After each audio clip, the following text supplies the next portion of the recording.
as this video goes live, the splashdown of Artemis II, the first crewed flight of the Space Launch System, and the first crewed flight to travel beyond low Earth orbit since Apollo 17 in 1972, took place successfully in the Pacific Ocean off the coast of California mere hours ago. As well as being the first crewed flight of SLS and first crewed flight beyond LEO since Apollo, the crew also set the record for humanity's furthest distance from Earth at 252,756 miles, breaking Apollo 13's record by over 4,100 miles, as well as hosting the first woman, first person of color, first non-US citizen, and the oldest person to travel beyond LEO to near the moon. And so I thought it would be fitting that for today's video, which was sponsored by Surfshark VPN, more on that a little bit later, I would recreate some aspect of the Artemis program. Now, I did briefly consider installing some parts mods to make a beautiful one-to-one recreation of the rocket, but other YouTubers have done that already, so I didn't think this would make for the most original idea. But then I remembered that a few years ago I did a mini-series called Space Race Speedrun, where I attempted to recreate the early American and Soviet space race missions as efficiently and in as few flights as possible to try and one-up the real-life team. So let's do that here. Let us recreate the Artemis program in stock Kerbal space program as accurately as possible, but fulfill its objectives way faster and in way fewer launches. Now we start in the vehicle assembly building, where, as you can see, I am doing my best at a visually accurate stock recreation of the Artemis 1/Artemis 2 SLS rocket, so SLS Block 1, with the Orion space capsule atop. And Orion is what I'm currently working on here. I kind of clipped that silver fairing into the Apollo-style command pod in stock KSP to kind of make it look more metallic, like the Orion spacecraft, and I guess, ironically, like the Apollo spacecraft as well. But I wanted to keep the actual door to the capsule exposed, that's why it's kind of like half and half silver and white. Then we have the service module underneath the Orion command module with its 4 solar panels that kept on, like, the symmetry kept on changing, as you can see, so I have to keep on correcting that as this build goes on. Then underneath we of course have the interib cryogenic propulsion stage, which powers the upper stage of the Artemis rocket. We've got the 2 fuel tanks there. In KSP, they're both liquid fuel and oxidizer, but in reality, the little one at the bottom is the liquid oxygen tank, and the bigger one is the liquid hydrogen tank. The H2 tank is obviously bigger because hydrogen is far less dense than oxygen, and now I'm playing around with the proportions of the spacecraft, trying to get a bit more kind of accurate to the real SLS, a diagram of which is on the right-hand side of the screen there. Still think it's a bit too tall at the top, but we'll address that in a second. Right now, I wanted to do some tests for the deployment of the launch escape system, and indeed the kind of lower orange fairing. I wanted it to deploy as one piece, so the fairing hemisphere that covers Orion pulls away as one part, like on the screen here, and then I tried to detach the lower orange fairing in a similar way, and once again it didn't really work too well. So for the purposes of my recreation of the SLS, both those kind of fairing pieces will have to kind of be jettisoned KSP fairing style in order to safely deploy. But yeah, as I said earlier, the upper kind of white part of the rocket is far too long at the moment, so now I'm just trying to reduce it to kind of be more in line with the scale of the real Artemis Block 1, some sort of squishing the fuel tanks a bit closer together. I reduced the size of the fuel tank on the service module. Part of the reason why we do have kind of a longer stack than the real one is because I use a lot of fairing pieces in order to kind of achieve the fairing look, and those fairing bases are quite thick, so I had to do a bit of part clipping. And while I think it is still a little bit taller than the real thing, I think it's a lot closer to kind of proper scale. Now I'm adding some flags. I had a NASA flag piece, but I didn't have the US flag piece or kind of the black and white calibration patterns of the real SLS, so I just kind of improvised there. I used the Lowne aerospace flag and a little black and white logo for the calibration piece. Now I'm building the big orange fuel tank of the core stage that we all know and love, and yeah, the stock parts, I think, do a pretty good job recreating those pieces. I did think about making a kind of custom fairing dome piece and attaching 4 vector engines to make the bottom of the stack, but the stock Mammoth engine is modeled after the SLS main engine, so I feel like this is that engine's time to shine. I'll just use the Mammoth engine and accept that it's not quite right in terms of its color scheme, but I think it's close enough, right? And here is the rocket, but obviously we're still in the vehicle assembly building. We need to move to the launch pad. In real life, this is obviously an arduous process, but in KSP, we can change our location with a mere one click of a button. If only it could be as simple as this in real life. Well, with today's sponsor, Surfshark VPN, it is. Surfshark VPN lets you change your virtual location with just one click to anywhere in the world, thanks to their vast network of over 4,500 servers across over 140 locations, allowing you to access and unblock content from around the globe while simultaneously keeping you safe by encrypting all the information sent between your device and the internet, protecting your personal data from big corpo and criminals. Want to watch your favourite shows and movies from other countries? Well, that's no problem either. Surfshark helps you bypass censorship and geo-restrictions. And for additional protection, Surfshark offers antivirus features to keep your device virus-free and safeguard your personal data. You can perform quick or full scans, get real-time protection, and receive alerts for potential breaches. And one Surfshark account will work on an unlimited number of devices, so you can protect all your devices from phones to tablets to laptops with one subscription. And you can get your subscription with 4 extra months of Surfshark by going to surfshark.com/MattLown or use code MattLown at checkout. Thanks again to Surfshark for sponsoring this video and helping us all to stay safe online.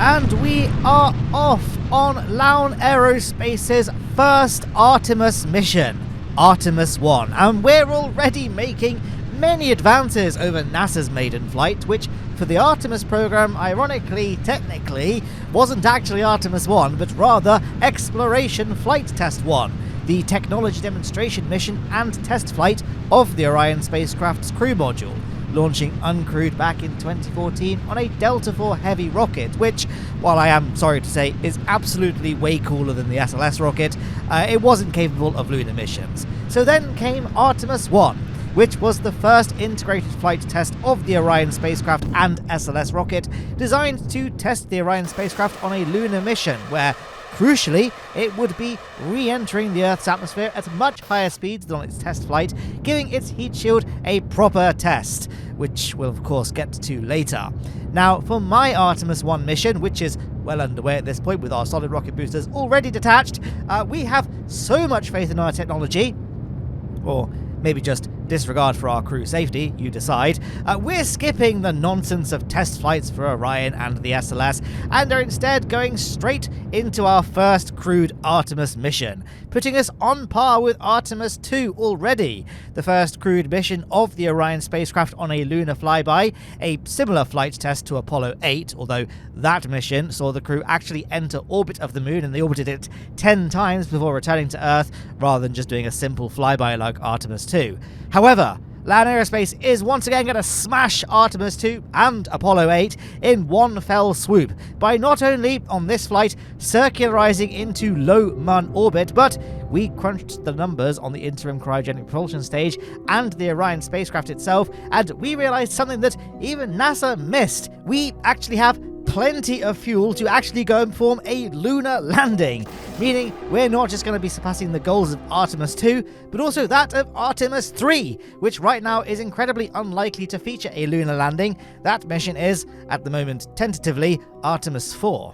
Now, I feel like at this point, I just should make it clear that throughout this video, I am, of course, being extremely facetious. NASA's approach is obviously the sensible and correct one. This one-upmanship that I'm doing for this video is, purely for the fun of it. That, and with the scale of Kerbal space program, the SLS rocket is far more capable than the real-life one, considering that reaching space from the surface of Kerbin is orders of magnitude easier than in the real solar system. As you can see, doing the lunar lander here is possible because of the fact that the core stage of the SLS still has enough fuel left in it to perform our circularization into low Kerbin orbit, and then is able to perform our trans-lunar injection burn, which, as you can see, I'm about to do now. And I'm going to ensure that we're on a Mun collision course, so that when we stage, the SLS core stage will be allowed to crash into the surface of the Mun and be destroyed, not get left in space for all of perpetuity, while the interim cryogenic propulsion stage will course correct the Orion and put us on a lunar flyby course, where we can circularize into low Mun orbit when we reach Mun perigee. Now, I guess I should point out, actually, one way in which NASA have indeed one-upped me is that we've only got 3 Kerbals with us, which is of course Artemis II, which is the mission I'm technically trying to usurp along with others that come future down the line. They obviously launched with 4 astronauts. We only have 3 astronauts, so I guess I can't take W for everything. I've got to let NASA have the odd win every now and then. You know, I've got to keep myself humble. You know, I've got to let NASA take a few things. You know, when I feel they deserve it. But there we are. We have now staged from the SLS core. We're still on a MUN collision course. Now we're going to course correct again using our interim cryogenic propulsion stage replica to ensure that we are indeed on a MUN flyby course. And there we go. So we can go ahead and deploy those beautiful solar panels of the Orion spacecraft. And, well, yeah, I've done it. There they are. Now, I must admit that when I came up with this video idea, my plan was just to build an Artemis II rocket and spacecraft recreation in stock KSP to be as visually accurate as possible, but without going overboard with things like custom flags and gigantic part counts. Or, in other words, I wanted this to look like Artemis II, but also be a functional rocket that one could feasibly just build in KSP for practical purposes. By the way, I just did a little tour of our, air quotes, Orion space capsule just there. Now, there are some incredible stock recreations of things like the shuttle, Saturn V, and even SLS Orion that look like they must be made exclusively out of modded parts because of how accurate they are, because they use an ungodly high part count and loads of really high detailing and manipulation of things like flag parts, and some even going as far as editing craft files in Notepad or, you know, other text editors to make fairings be placeable in ways that aren't possible in playing normally. And to be clear, that is not what I would consider cheating, as part performances themselves aren't really being modified, and the creators themselves are upfront about it anyway. And to be clear even further, I'm not trying to belittle or minimize these kinds of creations either. In fact, quite the opposite. They are absolutely amazing, and I have infinite respect for the players who pour in the hours to create them. It's a skill that I can't ever see myself possessing. In fact, part of the reason I decided to go down the route of making my SLS Orion the way it is, you know, looks like something it could be built in KSP if SLS wasn't even a real thing in real life, is because I know that deep down I don't have a hope in heck of making anything remotely close to the quality of some of the folks on Kerbal X.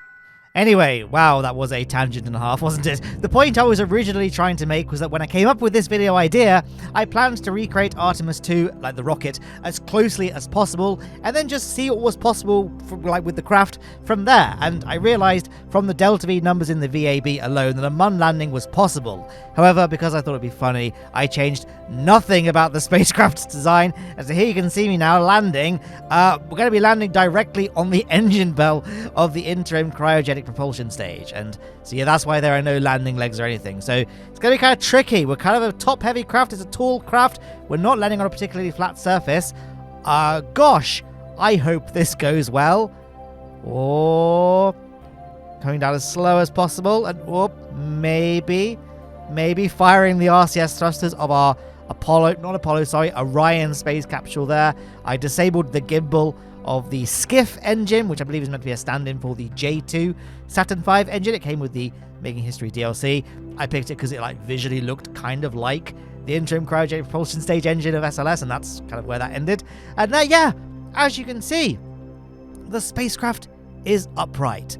Now, I was a little bit nervous. I was like, I don't know if it's only staying upright because Jebediah Kerman, the pilot, is on board, so SAS is active. I was a bit worried that if we got all 3 Kerbals out on EVA, there would be no more SAS control of the spacecraft. The gimbal would, stop working, and it would tip over. But we have Bill Kerman with us, who just did a sick backflip. So if that's not worthy of a like and subscribe, I don't know what is. But yeah, Bill Kerman is an engineer, which means that once he's finished smashing his face into the lunar surface, we could actually use the EVA construction tools to kind of try and make some makeshift landing legs, or I guess landing supports, using the kind of girders I used to build our interim cryogenic propulsion stage. You know, the separation of the liquid oxygen and liquid hydrogen tanks. This is not a perfect solution. Ideally, I should have brought some landing legs with me, but again, I built the rocket first, and then just try to figure out what would be possible and what wouldn't be possible. So I don't know if this is really going to hold. I thought maybe that should be enough support that we can get Jebediah Kerman and Bob Kerman out on EVA and all will be fine. You might have noticed I didn't mention it at the time. I had to deploy the little silver. Look at that, he just landed directly on his head. I had to deploy the silver fairing piece around the command module because it was obscuring our hatch. I tried to make it so I did plan on having the whole silver fairing encase the capsule to make the capsule look like it was fully silver, and then kind of add in the windows by placing lights and stuff to make it look like there are windows there. But I thought it'd be nice if we had like a functioning door. And then but all that was for naught. So it was all pointless, basically, is what I'm trying to get at there. But yes, we did indeed get all Kerbals out on EVA. Everything was great. So now we can get them all back on board. Now we could, gather some science, gather a surface sample, but where's the fun in that, right? This is just the test flight, right? Can you believe it? Most space agencies' test flights are just like to low Earth orbit, maybe. Not even that sometimes. Look at Starship. 11 flights in, it's still never made to orbit because they never planned to. They're still testing it. But here we are, maiden voyage. We've landed on the Mun. And now we're taking off from the Mun. Yes, Apollo style. We've got a dual stage Mun lander. We're going to fire our Orion up a stage, and it will just have enough fuel. As you can see, we had about 1,000 meters per second of delta V. Rough numbers, when you're on the surface of the Mun, in order to get back to Kerbin, assuming you're not docking in low Mun orbit or anything, you need just over 900 meters per second of delta V. So 1,000 meters per second, while more than that, it's still going to be cutting things kind of close. So in a way, although SLS is really overpowered in Kerbal Space Program, for doing this mission, it's actually pretty much spot on. So I was quite happy with how the numbers worked out there. And yeah, as you can see, we are getting kind of close to the Mun surface. So we're going to just do a little burn radial out to make sure we definitely get clear of those ridges. This is going to be a learning experience for future flights. Again, this is the test flight, right? We've learned that crashing into the surface of the Mun might not be the most sensible thing to do. Now that we are about to achieve low Mun orbit imminently, it's time to start thinking about heading back to Kerbin, which means 4 things are going to need to happen. We're going to first need to plan and execute our Mun escape burn, which I'm planning now, that will not only propel us out of the Mun's sphere of influence, but send us on a trajectory that intersects Kerbin's atmosphere. Then, the second thing will happen, re-entry, which will be a major test of the Orion heat shield, a crucial test that was conducted on Artemis I. Then, the parachutes will need to deploy before finally we splash down in the ocean. Now, I must address one thing that sort of went a little bit not very well in Artemis I. While everything was fine and a hypothetical crew would have survived, the heat shield didn't perform as well as the engineers had hoped. Upon inspection of the spacecraft's heat shield after re-entry, engineers found unexpected erosion and charring of its ablative material, observing that parts of the shield wore away more unevenly than predicted, which obviously raised concerns about how it would protect the crew on future missions. Furthermore, there was debris shedding, where small fragments of the shield broke off, posing potential risk of loss of crew and vehicle under different re-entry conditions. And how does my heat shield hold up? Well, we also had problems. But I have of course one-upped NASA by having a far more disastrous problem, which you're about to see unfold. Here we are, approaching Kerbin, and then we're going to think about staging the service module and allowing the heat shield to bear the brunt of re-entry. But disaster strikes! There was a staging mishap, and I can see the heat shield. It's there, it's not attached to the spacecraft. And we're re-entering, so we don't even have a heat shield with which to test. So things have gone much, much worse than Artemis I. However, we do still have the same level of success as Artemis I, because although we had a massive heat shield anomaly, it's fine. The crew, look how happy they are, and we have survived the heat of re-entry. This is once again the benevolence of Kerbal Space Program compared with the tyranny of real-life rocket science.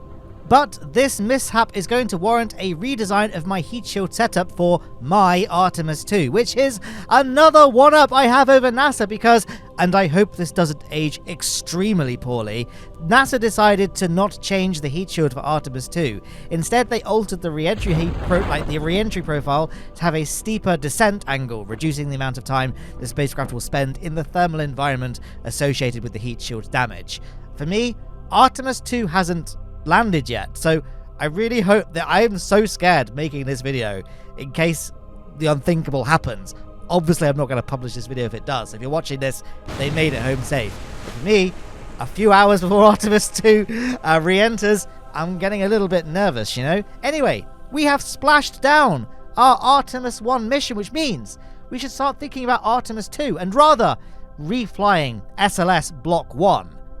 Eh? Maybe it's time to think about building a bigger rocket. We're gonna build as we crossfade into the vehicle assembly building. We're gonna be building SLS, I forgot the name of the rocket, SLS Block 1B, render of which you can see on the right hand side of the screen. That's what I'm modeling my future rocket on. So as you can see, I'm leaving the core stage largely unchanged, as I'm also leaving the Orion module unchanged as well. I will be changing the heat shield staging though, and as you can see, we're bringing payload with us. So in my space race speedrun series, I took all the objectives and achievements of space programs like Apollo, Soyuz, etc., and tried to do them all in as few flights as possible. Artemis had some really big goals, like the Lunar Gateway Station, and big evolutions to the SLS rocket, such as SLS Block 1B that I'm building here, and Block 2 and beyond. But sadly, 2 months ago for me, in February 2026, there were some sweeping cuts to the Artemis program, and now we're not going to see any of the evolved SLS designs. Instead, we're only getting the existing Block 1 version, and furthermore, the Lunar Gateway Station was cancelled, again back in February this year. So what was my Artemis II mission actually going to do then? Well, in March 2026, NASA announced that it would be shifting focus away from a lunar space station, which has been cancelled, and instead focus on building a lunar surface base instead. And so that's what my Artemis II mission will be. We'll still use SLS Block 1B because, man, I was just really excited to see that. So I wanted to live on in some sort of way, even if it's a rubbish way like this, and have it land a permanent, crewable laboratory on the surface of the Mun. And so that's what this rocket, well, I've built it now. You can see I'm just sorting out the staging, and now I'm playing around with the heat shield, trying to ensure that it doesn't, have a disaster like it did on Artemis 1. And we can crossfade across to a lovely, beautiful summer's, well, actually it's kind of an overcast day, isn't it? As we zoom through and we're now under the cloud cover, there is the SLS Block 1B on the launch pad, ready to launch. So let us go ahead and do that.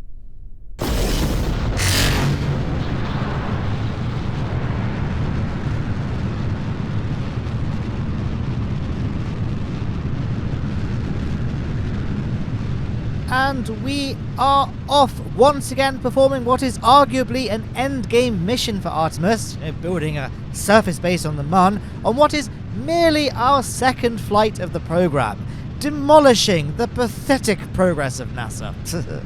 Again, this is all tongue-in-cheek. Now, of course, neither the SLS rocket or the Orion spacecraft are actually ever going to be landing humans on the surface of the Moon. Instead, well, originally at least, they would dock with the Lunar Gateway Space Station, and then the astronauts would board a separate lunar lander.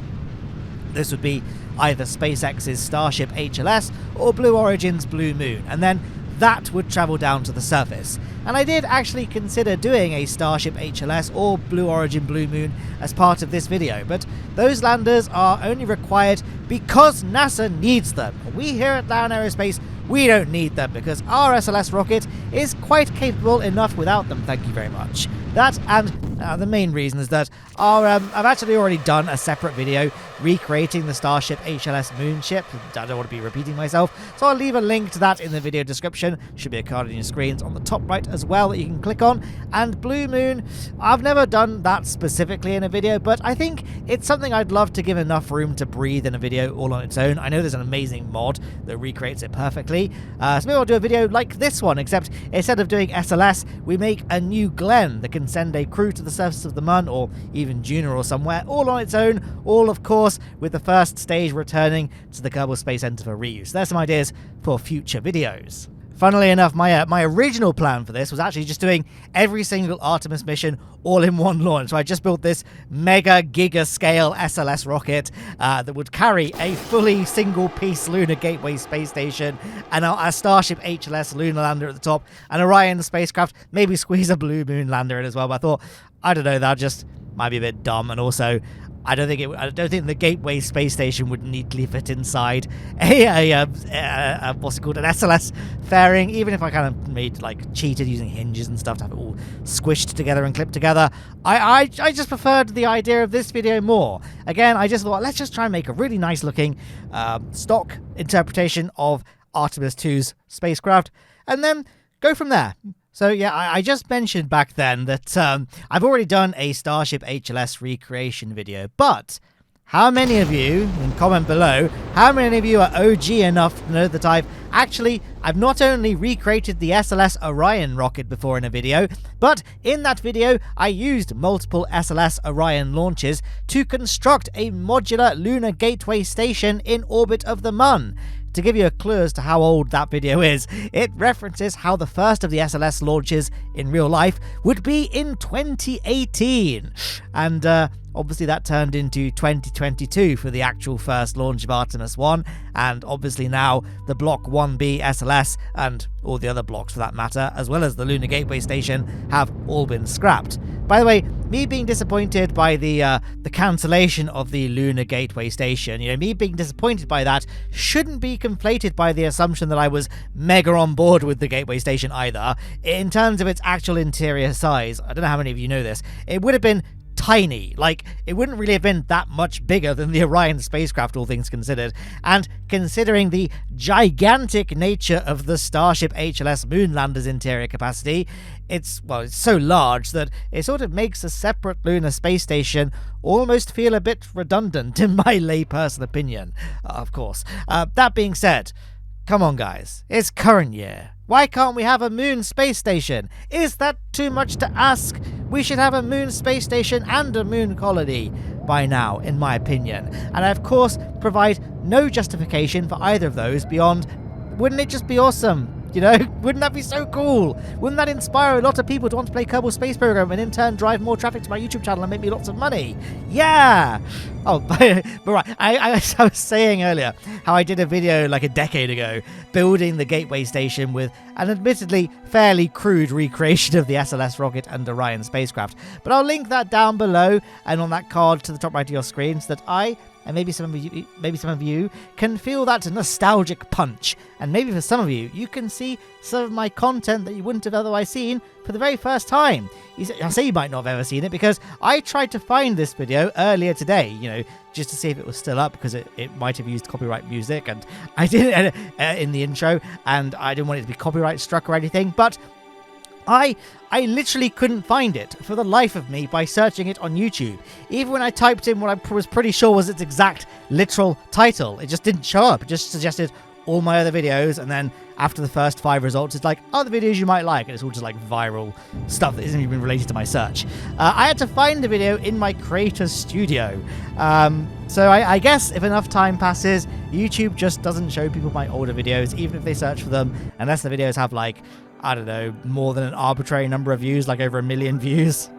I appreciate, by the way, that I have not really been talking at all about the mission on screen, because I guess it has sort of been a bit of a repeat of the previous mission we did on this channel, and also, you guys know what it's like going to the Mun in Kerbal Space Program, right? And you probably even know what it's like going to the Moon with Orion launched on an SLS, because we've all been watching it. At least I've been watching it, and I know at least statistically, at least one other person on this earth has been watching the live streams of Artemis II and being very excited.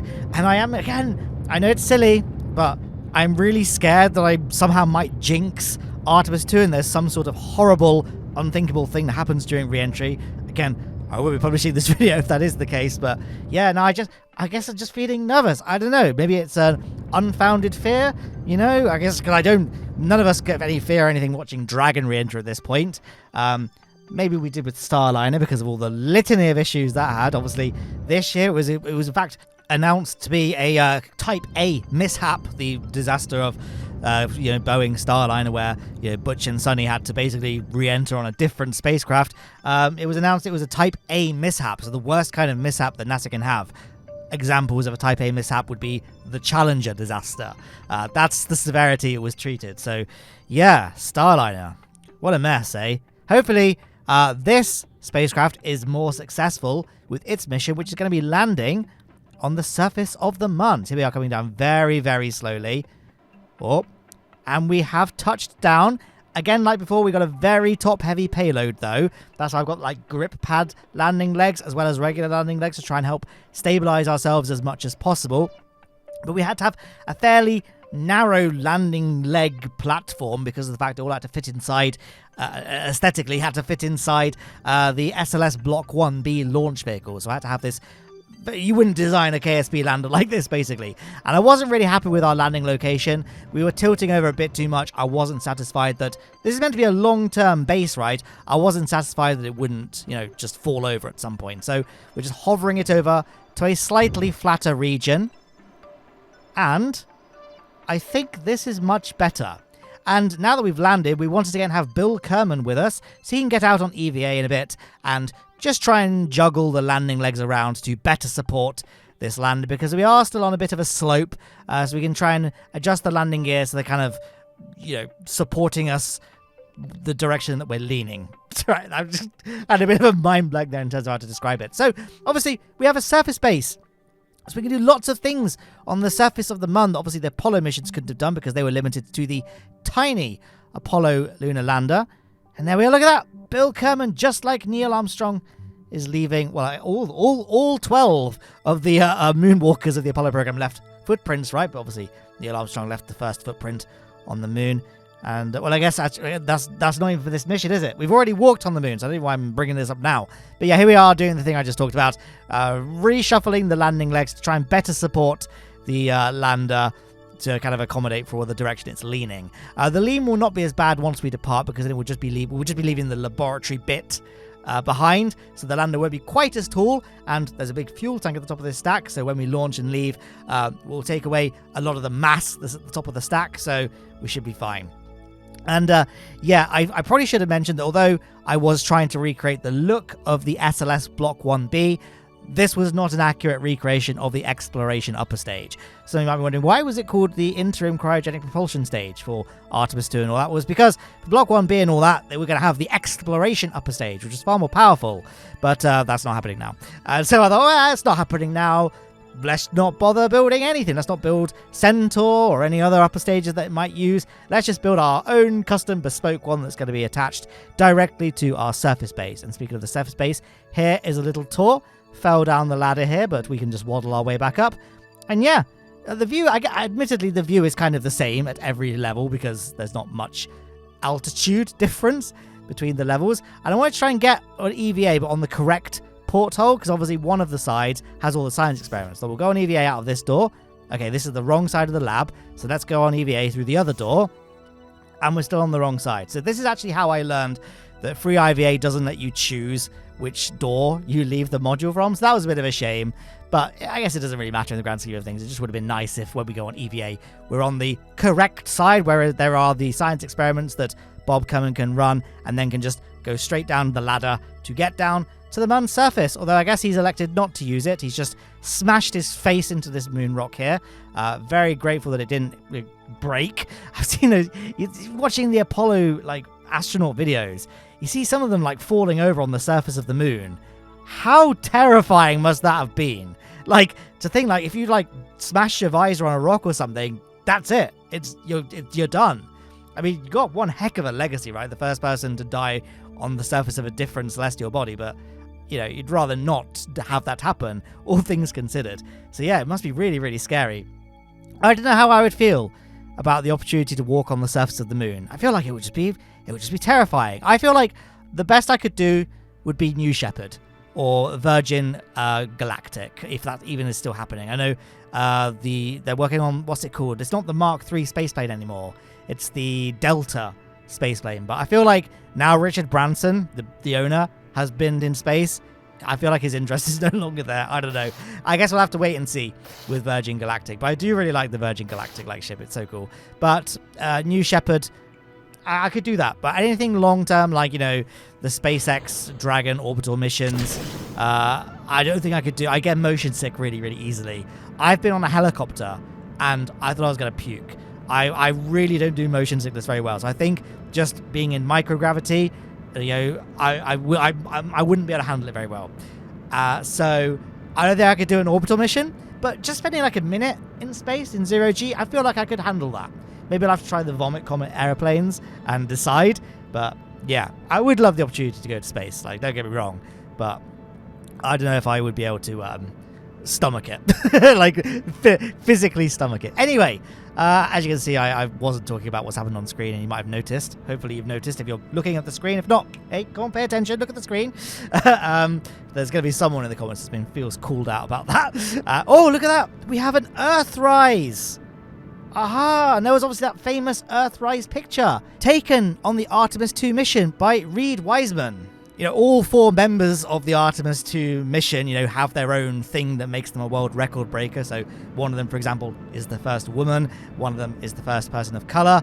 One of them is the first non-American citizen. And Reed Wiseman is the oldest person now to kind of travel beyond low Earth orbit, passing the moon. So there you are. The ripe old age of 50. Though you look at pictures of him, he doesn't look anywhere close to that. I guess astronauts just made of stronger stuff than you and I. I feel like I could have phrased... I just realized I could have phrased it better. I just said, on Artemis II, we have the first woman and the first person of color. Not then going on to say the first woman to do a lunar flyby or first person of color to do a lunar flyby. Just, you know, actually, you might know this. Victor Glover is actually just the first person of color. And Christina Koch, she's the first woman. Just in general. So there we are. Fun facts with Matt Lowne that you wouldn't get anywhere else. Because... it was stupid.